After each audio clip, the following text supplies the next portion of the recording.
In this video, we're going to talk about consumers and producers surplus. But before we can do that, we need to talk about supply and demand. Now, in a free competitive market, the price of a product is determined by the relationship between supply and demand. Now, the product here could be anything. It could be bananas, it could be iPhones, it could be oil. Now, if there's a surplus of the product, so in other words, if the supply is greater than the demand for the product, then the price tends to come down. So, a good example of this would be like the price of oil during the pandemic. Remember, during the pandemic, not as many people were out driving. So, the demand for oil was smaller. So, there was a surplus of oil. The supply was greater than the demand. And what happened to the price? Well, the price came down. Now, if there's a shortage of the product, so if the demand is greater than the supply, then the price tends to go up. So if a product is in short supply, but a lot of people want it, well, obviously the price is going to go up for that product. Now, a couple of key points. First of all, with demand and price, when the price of a good decreases, demand usually increases because it becomes more affordable. Think, for example, about a product on Amazon. Well, if the price goes down, usually more people are going to buy it, right? Because it becomes more affordable. On the other hand, as the price increases, as the price rises, generally the demand will decrease. Fewer people are going to want to buy it. So price and demand go in opposite directions. As one goes up, the other goes down. Now, with supply and price, it's totally different. When the price of a good increases, suppliers are incentivized to produce more of the product because they can earn higher profits.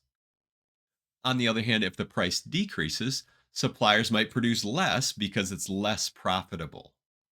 So, price and supply go in the same direction. As one goes up, the other goes up. And as one goes down, the other goes down. Okay, if the price of the product is high, suppliers are going to want to supply a lot of that product. If the price is low, suppliers may not produce as much of the product. So this really comes down to incentives for suppliers. Now, for a particular product, we have a price demand equation, which we'll call D of X, and a price supply equation, which we'll call S of X. Now, let's first focus on the price demand equation. We're going to let P equal D of X be the price demand equation for a product, where X is the number of units of product that consumers will purchase at a price of P dollars per unit. And I think the best way to understand this is by way of an example. So imagine that you see some headphones, let's say on Amazon, and they're priced at, let's say, $30. Well, maybe at a price of $30, 10,000 people are going to buy those headphones at that price. The demand is 10,000. So what we say is that D of 10,000 equals 30. But let's suppose at a price of $25, well, the price has gone down, so we would expect the demand to go up, and the demand is, let's say, 14,000. 14,000 people will purchase them when they cost $25 for the headphones. Now, notice here it's a little strange. Usually, I think of like the price as almost being like the input for the demand, and then what's the output depending on that price. But the way the demand equation is written, the input is the demand, okay, the amount demanded, and the output is the price at which those are demanded. But notice here, as the price went down, the demand went up. In fact, we could look at this graphically here. Notice that D of X, if we graph D of X here, it would have to go through these 2 points, 10,000 comma 30. So again, at $30, 10,000 sets of headphones are demanded. At $25, 14,000 sets of headphones are demanded. Now the demand function should be decreasing because again, as the demand increases, the price decreases. The question is though, what kind of curve are we going to have? It's got to go through these 2 points and it's got to be decreasing. Well, you'd have to do some type of market analysis to figure out exactly what the curve is. It could be linear or fairly linear. So if we draw a straight line between these 2 points, this could be an example of our D of X.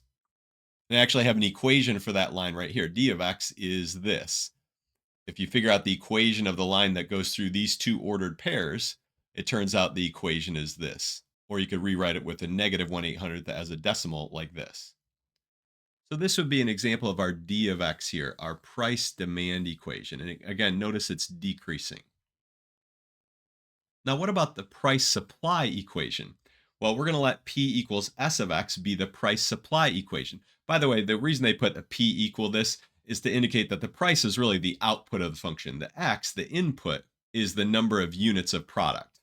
So let P equals S of X be the price supply equation for a product, where X is the number of units of product that producers are willing to supply at a price of P dollars per unit. So again, let's look at these headphones. Suppose at a price of $15, suppliers are willing to supply 6,400 sets of headphones. But as the price goes up to say $20, they think, well, yeah, let's make more of these headphones. Let's supply the market with more headphones.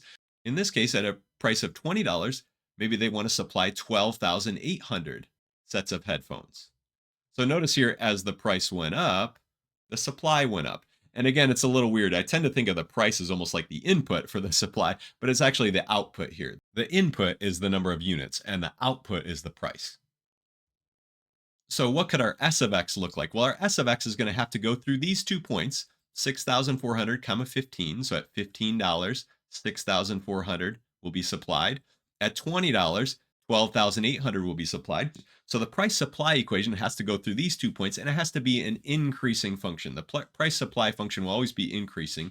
That has to do with the fact that as the supply increases, the price will increase. Now, what does the price supply function look like? Well, again, it could be any curve that goes through these 2 points that's increasing, and it could even be a linear function like this.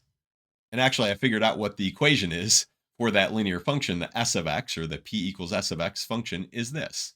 That's the equation of this line.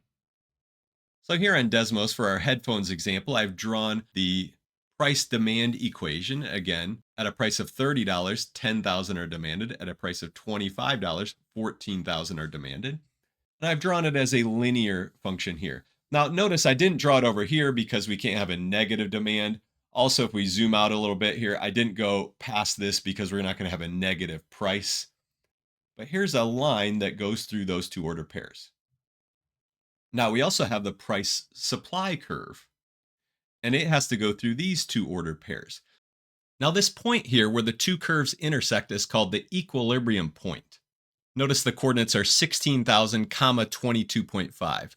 This 22.5 is called the equilibrium price, and the 16,000 is called the equilibrium quantity. And in a free competitive market, the price of a product will tend to settle at this equilibrium price, in this case, $22.50. Notice that at that price, the supply and the demand are both the same. They're both 16,000. So I've drawn in the line y equals 22.5 right here. Now, the actual price might end up being higher or lower than the equilibrium price, but it eventually will tend to settle toward the 22.5 in a free competitive market. So let's imagine this black dotted line represents the current price. So let's just say it's at the equilibrium price. Notice that there are some people who would have been willing to pay more for the product than $22.50. So for example, there are 4,000 people who would have been willing to pay $37.50 for the product, for the headphones. Notice those people saved $15. They only paid $22.50, whereas they would have been willing to pay $37.50. So they saved money based on what they actually paid versus what they would have been willing to pay. In fact, notice there are 2,000 people who would have been willing to pay $40, right? They saved $17.50 by only paying $22.50 instead of what they were willing to pay, which was $40. Now, all these consumers who saved money based on what they actually paid versus what they would have been willing to pay, how much money did they save in total? Well, that's what's called the consumer surplus. And the consumer surplus is represented by this green area, the area that's below the price demand equation and above the current price. Now, again, I could change the current price to different values here, but this green shaded region would represent the consumer surplus. And again, the consumer surplus is the total money saved by all consumers based on what they actually paid versus based on what they would have paid. Now, why does that represent this area? Well, again, there are 4,000 people who would have been willing to pay 37.50. Well, if you look at how much would 4,001 people have been willing to pay, well, it'd be slightly less than that, or 4,002. So each little tick mark here from 4,000 to 4,001 to 4,002 or back to 3,999, that represents a single individual. And how much they saved is the distance between the point on the curve up here and this dotted line. And so that could be thought of as the area of a little rectangle with a width of 1, a tiny little width of 1, and a height of this height right here. And if you piece all those little rectangles together, they essentially form this triangle. In other words, the total area of all those rectangles would be a good approximation of the area of this triangle. So this is called the consumer surplus. Now, the producer's surplus is this area down here. Notice that there are some producers who would have been willing to supply the product at a lower price. For example, at a price of $12.50, producers would have been willing to supply 3,200 sets of headphones. So they would have sold them at a price of $12.50, but notice that they actually sold them at a price of $22.50. So those producers gained by having this higher price of $22.50 versus $12.50. So the total area of this region is called the producer's surplus, and that represents the total amount of money gained by producers who were willing to supply the product at a lower price, but who actually were able to sell the product at a higher price. So let me put both of these here together. Now, notice these are areas here, and we've talked about how you find the area of a region. We could think of this consumer surplus as the area between this curve, the price-demand equation, and the current price. And again, I set it at $22.50, but we could raise it or lower it. Notice that if we raise the price to $25, the consumer surplus is less, whereas the producer surplus is more, right? Raising the price makes the producers have a bigger gain, whereas lowering the price makes the consumers have a bigger gain. The consumer surplus is bigger. But again, in a free market, the price will tend to settle at this equilibrium price. So again, suppose that P bar is the current price and X bar is the number of units that can be sold at that price. Some consumers are willing to pay a higher price than P bar. The total money that all these consumers save from the lower price is called the consumer's surplus. And we can see it visually right here. Notice the consumer surplus is the area of this green region. It's the area below the demand curve and above the current price, the P bar. And the consumer surplus is really the integral from 0 to X bar of this curve, the demand curve, D of X, minus this curve. Well, this curve, it's not even really a curve, it's a straight line, but it's really Y equals P bar. So we have D of X minus P bar, and we're going to integrate that from 0 to X bar. That's the consumer surplus. Now, for the producer surplus, some suppliers are willing to supply units at a lower price than P bar, the actual current price. The additional money that those suppliers gained from the higher price is called the producer's surplus. And here we have the price supply curve here, S of X. The producer's surplus is the integral from 0 to X of this P bar minus S of X, right? We take the top curve, which is just Y equals P bar, minus the bottom curve, which is S of X. And that's the producer's surplus. So again, the consumer surplus is the total money saved by consumers who were willing to pay a higher price than what they actually paid. And the producer's surplus is the total money gained by producers who were willing to supply at a lower price than what the price ended up being. Okay, let's finish with a couple quick examples. First of all, find the consumer surplus at a price level of $160, so P bar is $160, for the price demand equation below. So we have D of X equals 600 minus 0.2X. So I've graphed this in Desmos. Here's our price demand equation, 600 minus 0.2X. And here's our line Y equals 160, right? That is our P bar, right? The price is $160. So, what is the consumer surplus? Well, the consumer surplus is going to represent the area of this region. Now, since this region is just a triangle because this is a straight line here rather than a curve, you could find the area by doing just 1/2 the base times the height. But let's actually do this using an integral.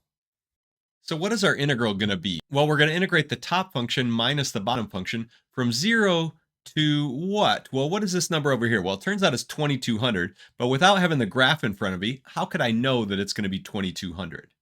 Well, essentially, what we're looking at is where do these curves intersect? So, what we need to do is set 160 equal to this. So, we set 160 equal to 600 minus 0.2x. Now, if we subtract 160 from both sides and add 0.2x to both sides, we're going to get 0.2x equals 440. And if we divide both sides by 0.2, and you can type this into a calculator, x is going to be 2,200. In fact, that's really x bar. So our p bar is 160. Our x bar is going to be 2,200. And notice that agrees with our graph right here.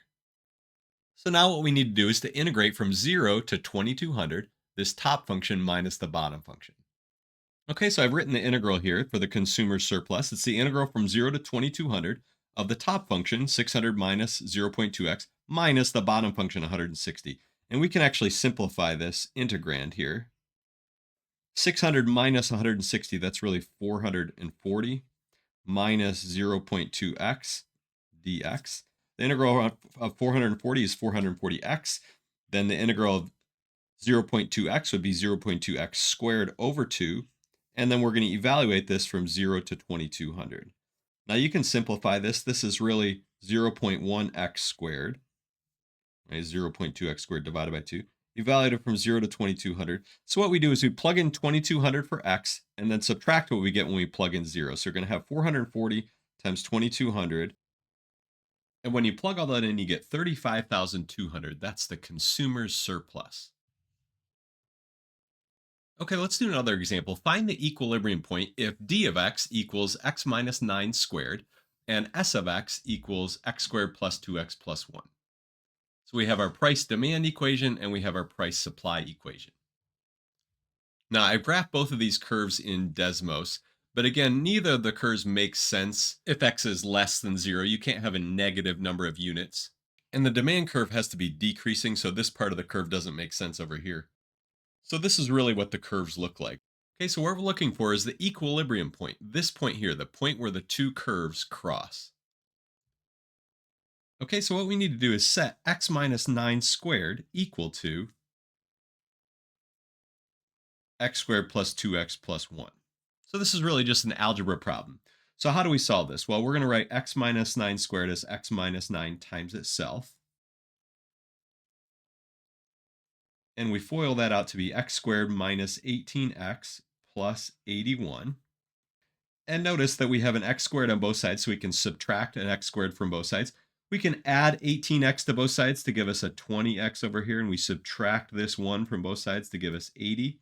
And notice that we have x is equal to 4, right? Divide both sides by 20. X is equal to 80 over 20, or x is equal to 4. So that's the x coordinate of the equilibrium point. Now what's the y coordinate? Well, we need to plug in x into one of these equations. Well, which one? Well, it actually doesn't matter. If you plug it into either one, you should get the same result. So if we plug in 4 here for x, notice 4 minus 9 is negative 5, and negative 5 squared is 25. If we had plugged it in here, we should also get 25. 4 squared is 16, 16 plus 8 is 24, and 24 plus 1 is 25. So it's 4 comma 25. That's the equilibrium point. So notice the equilibrium price is 25 and the equilibrium quantity is 4. And that agrees with what we see here. Now the 4, by the way, may not represent 4 units. Maybe this is units in thousands or in millions. Maybe that's 4,000 units or 4 million units. But that's our equilibrium point. And for our last example, find the equilibrium price and quantity, then find the consumers and producers surplus at the equilibrium price if d of x has this formula and s of x has this formula. And the book and MyMathLab sometimes write it as p equals d of x and p equals s of x. And that's just to remind us the output is really a price, p. Now, this is an exact example from the book, and the book actually has this picture in it. Notice it graphs d of x here, and it graphs s of x here. S of x is actually a parabola, and d of x is this linear function. So what we need to do is find this point. Now, as you can see, based on this, the equilibrium quantity is going to be 200, and the equilibrium price is going to be 10. But how do we find those, right, if we don't have this graph sitting right in front of us? Well, what we need to do is take the two formulas for s of x and for d of x and set them equal to each other, like I've done here. And then we just solve for x. So it's really just a matter of doing algebra. So we're going to gather all of our terms on one side of the equation and make it equal to 0. So we add 0.05x to both sides. We subtract 20 from both sides. We end up with this. Now, how do we solve this? Well, you could use the quadratic formula right away and use a, b, and c. Or if you want to rewrite these as fractions, say 1 over 5,000 and 1 over 20, and multiply through by, let's say, 5,000, you're going to end up getting this equation. So basically take both sides of this equation and multiply through by 5,000, or divide through by 0.0002. And this is what you'll come up with. Okay, and then again, you could either factor this or use the quadratic formula. It turns out what you'll get is actually two answers, x equals 200 and x equals negative 450. The reason, by the way, that there are two answers is this parabola actually comes back up over here, and you're going to have another intersection point where this line is going to intersect that parabola way over here at negative 450. But again, negative quantities don't make sense here, so we're going to have to only take the positive one. So we eliminate negative 450 as a possibility, and x equals 200. That's our equilibrium quantity, and that's sometimes called x bar. X bar is 200. Now, what's the equilibrium price? Well, we need to plug in 200 into one of these formulas. Looks like it's probably easier to plug it in for d of x, the way these formulas are. So what's d of 200? Well, you plug in 200 for x, and what you end up with is 10. And so that's the equilibrium price is 10 or $10, and that's sometimes referred to as p bar. And notice that agrees with our picture. This is the point 200, comma 10. Now, what about the consumer surplus and the producer surplus? Well, for the consumer surplus, we're going to need to integrate from 0 to 200, this top curve minus this bottom curve. Well, the bottom curve is just a straight line. It's just y equals 10. The top curve is 20 minus 0.05x. So for the consumer surplus, we integrate 0 to 200, the top one minus the bottom one. Okay, we're integrating from 0 to x bar, the d of x minus the p bar. And if you remember way back when, that was our consumer surplus, right? As the integral from 0 to x bar, the d of x minus the p bar dx. Okay, so we have our integral. Now let's simplify it a little bit. 20 minus 10 is just 10. And so how do we integrate this? Well, the integral of 10 would be 10x. The integral of 0.05x will be 0.05x squared over 2. And then we're going to evaluate from 0 to 200. So plug in 200 for x, and then plug in 0 for x and subtract. And when we do this, we end up getting 1,000. That's really $1,000. That's the consumer's surplus. That's really the area of this green shaded region here. Now, what about for the producer surplus? Well, here we're going to integrate also from 0 to 200, but now we're going to do 10 minus the bottom formula. So for the producer surplus, here's our integral. Integral from 0 to 200, that's our x bar, of the p bar minus the s of x. And really, you should make sure to put the s of x in parentheses here because we're adding two things together here. And so this should be in parentheses. And when we do this, well, 10 minus 2, that's just 8. And we have this negative 0.0002 x squared. We integrate this. Well, integral of 8 is going to be 8x. Integral of this thing x squared is going to be that thing x cubed over 3. And then you plug in 200 for x, plug in 0 for x, and subtract. And when you work it all out, you end up getting 1,067. I think it's 1,066.6 repeating. But rounded to the nearest dollar, it's $1,067. And that is really the area of this red shaded region. It's $1,067. And that's the producer's surplus. So this one was a little tricky because we had a quadratic one and it was a messy looking formula with crazy decimals. But the idea is actually pretty straightforward. And I think most of the examples in MyMathLab are not quite as messy as this one.